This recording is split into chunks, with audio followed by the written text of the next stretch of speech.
All the world's richest live in Silicon Valley. Some reside in their own dens around the world. We are talking about insanely rich criminals whose net worth will make some of our annuals look like peanuts. Drug trade, real estate scams, money laundering, illegal weaponry, and other unfathomable notoriety. These are people who found out through their own exploits that the good way is not the only way to shoot to the top. Yes, crime does pay up sometimes, but how much and for how long? We find out in this top trending list of the richest criminals of all time. Number 1. Al Capone, $100 million a year. If the name doesn't ring a bell, Al Capone was nicknamed Scarface.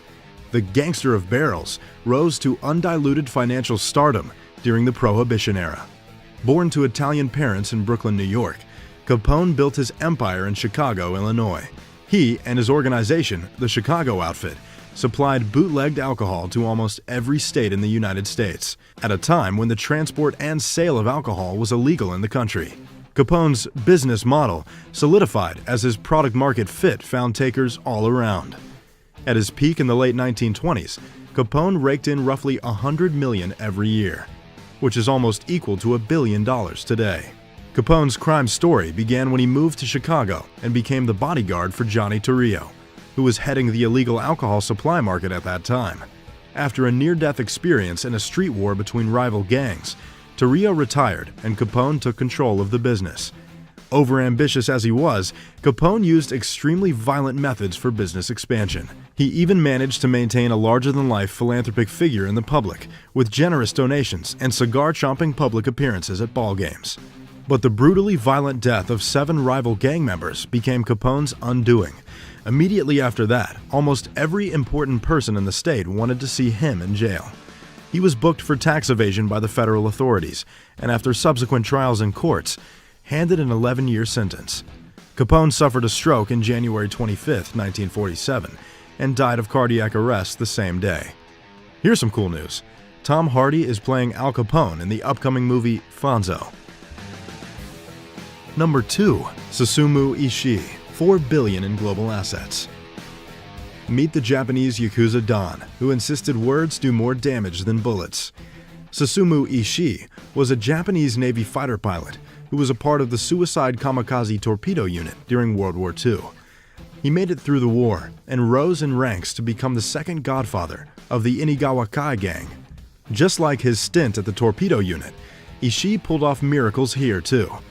In the 1980s, his net worth rocketed up to $4 billion, which he primarily raised through loans, international investments, and real estate scams. Ishii was not your regular gangster firing and killing at will. In fact, he avoided violence to the largest extent. He inspired the Japanese Yakuza to not resort to violence, as long as there was room for talk. He learnt much of his self-control when he was in prison between 1978 and 1984, after conviction in a gambling scam. Shortly after his release, he bought, well, rather transferred to himself, the ownership of a luxurious golf club. Japan's High and Mighty queued up for membership at the golf club to the tune of $200,000 each. Ishii's wallet was just about warming up. After the jumpstart in Japan, the Yakuza godfather went global. He invested in Korea, Hong Kong, Monaco, and the United States, and built connections so dense that at one time his group was professionally advised by George H.W. Bush's brother, Prescott Bush. After attaining such global influence, violence crept back into the Yakuza ranks. Pay off or shut down became their standard way of dealing with just about anything. In the late 80s, Ishii lost most of his money when the bubble economy burst. He died on September 3, 1991. The funeral was attended by over 6,000 people. Number 3. Leona Helmsley, $8 billion. Only little people pay taxes. It was this aphorism that identified and defined Leona Helmsley, aka the Queen of Mean. Maybe the same conviction also landed her a jail term of 11 years. But Helmsley used her influences to bottle the sentence down to 19 months nonetheless. It was estimated that in the late 1980s, Leona and her husband accumulated as much as $2 billion, largely through New York's real estate scene. At their peak, the couple owned properties like the Flatiron Building and the Empire State Building.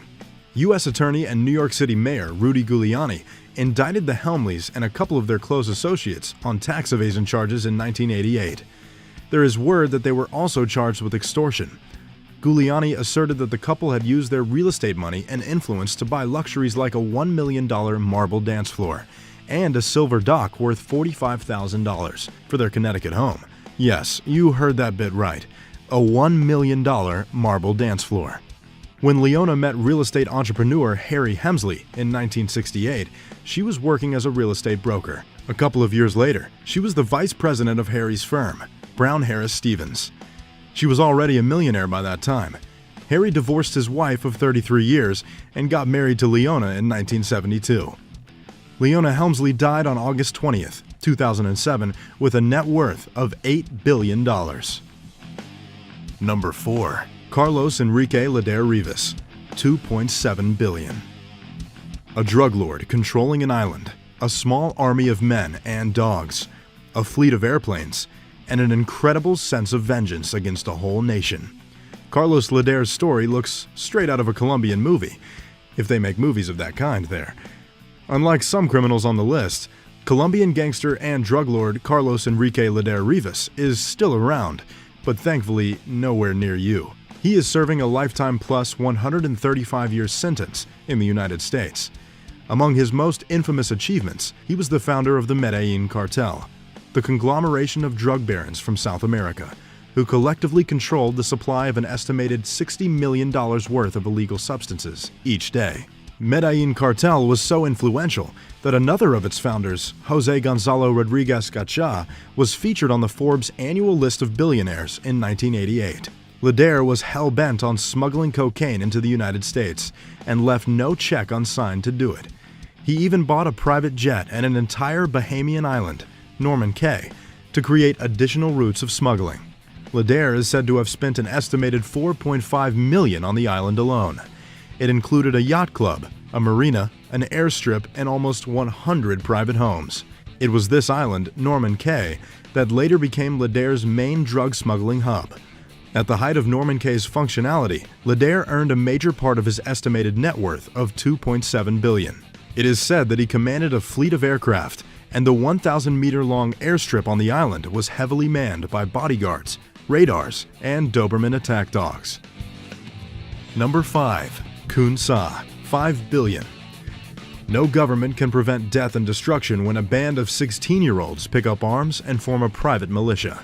So before Afghanistan became the #1 opium producer in the world in the 21st century, the Golden Triangle in Southeast Asia, comprising of Laos, Thailand, and Myanmar, used to be the global den of opium supply. With titles like the Opium King and the Lord of the Golden Triangle attached to his resume, Khun Sa was the most feared name in Burma for a long time.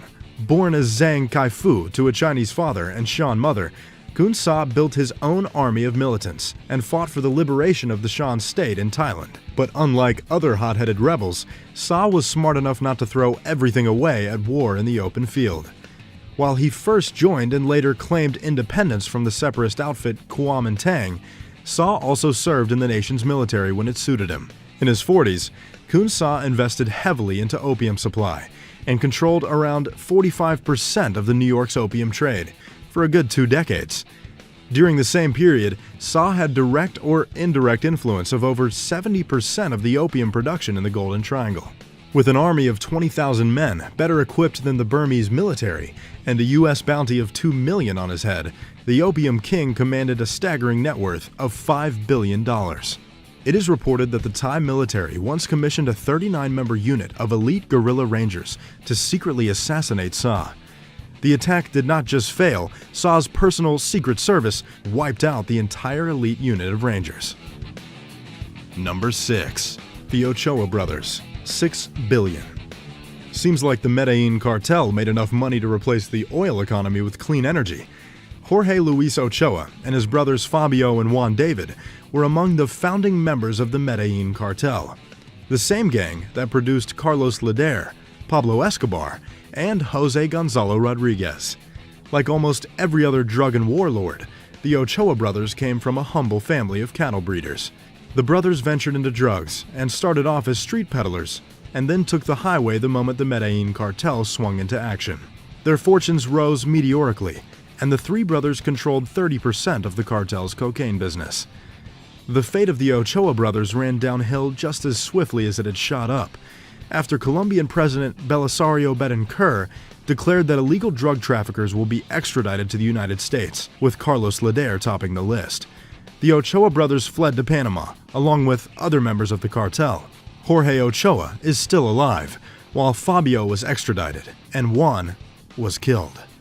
There's never a sweet end to drugs. Number 7.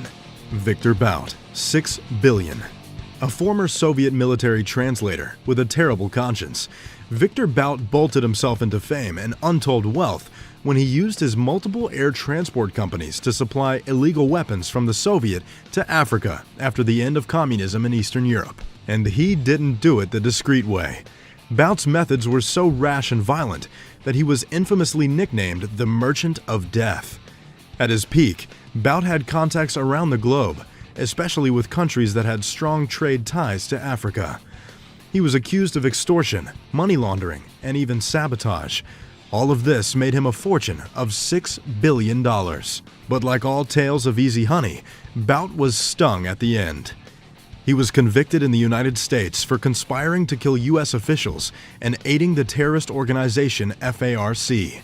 In 2012, Victor Bout was sentenced to 25 years in prison. In 2016, he dared President Trump to pardon him after taking office. Number 8. Dawood Ibrahim, $6.7 billion. Dawood Ibrahim is the one name everybody hates in India.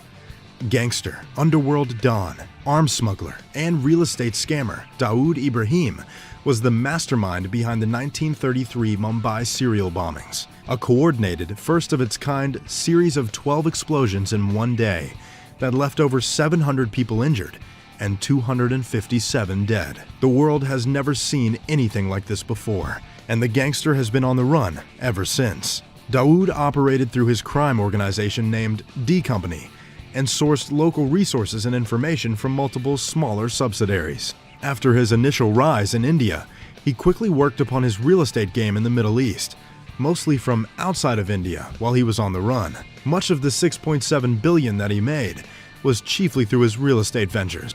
As of now, Ibrahim has been declared an international terrorist by the United States, and there's a bounty of $25 million on his capture. And if you think you're up for the job, there's strong intel evidence from multiple global agencies that suggest the gangster lives in a heavily protected area in Karachi, Pakistan. Number 9. Pablo Escobar, $25 billion. Pablo Escobar is perhaps the only Colombian drug lord whose popularity outgrew that of the Medellin cartel. Escobar was born in a Colombian village and spent the early years of his childhood without electricity. As the head of the Medellin cartel, Escobar indulged in drug trafficking, smuggling, bombings, assassinations, murder, and racketeering. During Escobar's peak, the Medellin cartel smuggled 15 tons of cocaine every day. The snooping officials were bribed off with either money in their pockets or bullets in their heads. Plata o plomo. At the time of his death in 1993, Escobar had amassed a net worth of $30 billion. In 1989, Forbes magazine listed him as the 7th richest man in the world, with direct control of over 80% of the global cocaine market. Besides other things, Escobar was also known to be a loving family man. He reportedly literally burnt cash to the tune of $1 million just so his daughter could stay warm while they were on the run. Sounds like a good dad, but it doesn't make him less of a criminal. Number 10. Amado Carrillo Fuentes, $25 billion. Mexican drug lord Amado Fuentes was a villain straight out of a Hollywood spy movie. He owned a fleet of 727 jets, eliminated anyone that looked or smelled suspicious, and used the Colombian Channel to launder money for his jets and drugs. He is reported to have caused thousands of deaths and was constantly on the run, being chased by United States and Mexican authorities. Fuentes was also known to have undergone multiple plastic surgeries to change his appearance. It was shortly after one of these surgeries in 1997 that he died from poor health. At the time of his death, his net worth was estimated to be $25 billion. While Amado Fuentes was not the only drug baron to own private planes, he was known as the Lord of the Skies for his overwhelming fleet of jets, which were exclusively used in the drug trade.